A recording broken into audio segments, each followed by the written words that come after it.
కొమరంభీం ఆసిఫాబాద్ జిల్లా బెజ్జూరు మండలం కుకుడ గ్రామానికి చెందిన ఆర్టీఐ రిపోర్టర్ సమాచార హక్కు రక్షణ చట్టం 2005 Sirpur assembly vice president Kotrangi Ramesh గత 6 నెలలుగా అవయవ లోపాలతో ఆసుపత్రి పాలై గత కొన్ని రోజులుగా మంచానికే పరిమితమై ఉండటంతో ఆర్టీఐ రిపోర్టర్గా సమాచార హక్కు రక్షణ చట్టం 2005 సిరిపూర్ నియోజకవర్గ వైస్ ప్రెసిడెంట్గా ప్రజలకు అటు ప్రభుత్వానికి మధ్య వారధిగా ఉంటూ అవినీతిని వెలికి తీస్తూ ప్రజా సమస్యలపై చర్చిస్తూ ఎన్నో అక్రమాలను అవినీతులను ప్రజల్లోకి తీసుకెళ్తూ అధికారుల దృష్టిలను కదిలిస్తూ పనిచేస్తున్న కొట్రంగి రమేష్ అనారోగ్య పరిస్థితి ఆర్థిక పరిస్థితులను గమనించిన తోటి స్నేహితులు వారి స్వగృహానికి వెళ్లి వైద్య ఖర్చులకు గాను 10,000 రూపాయలు ఆర్థిక సహాయంగా అందించారు. దయగల దాతలు సహకరించి రమేష్ కు మరింత ఆర్థిక సహాయం అందించి ఆదుకోవాలని వారి కుటుంబ సభ్యులు కోరుతున్నారు.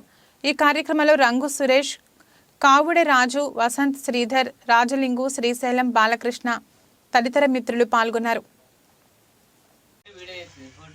నా బచ్పన్ నుండి బాల్య స్నేహితులు 3వ తరగతి నుండి ఇంటర్మీడియట్ వరకు చదువుకున్న నా స్నేహితులందరికీ ధన్యవాదములు. నేను అనారోగ్యంతో కాలేయ మరియు లోపలి అవయవాలతో బాధపడుతూ హైదరాబాద్లోని ఆసుపత్రికి చేరుకోవడం జరిగింది. దాదాపు 2 నెలలుగా చికిత్స పొంది ఇంటికి తిరిగి డాక్టర్లు బతకాలని చెప్పేసేసరికి నా తోటి స్నేహితులు నాకు ఆర్థిక సహాయంగా ఒక్కోసారి 10,000, 5,000 ఇట్లా అధిక మెడిసిన్కు ఆర్థిక సహాయం అందిస్తూ నన్ను కోలుకునేలాగా చేసిన నా బాల్యమిత్రులకు ధన్యవాదాలు.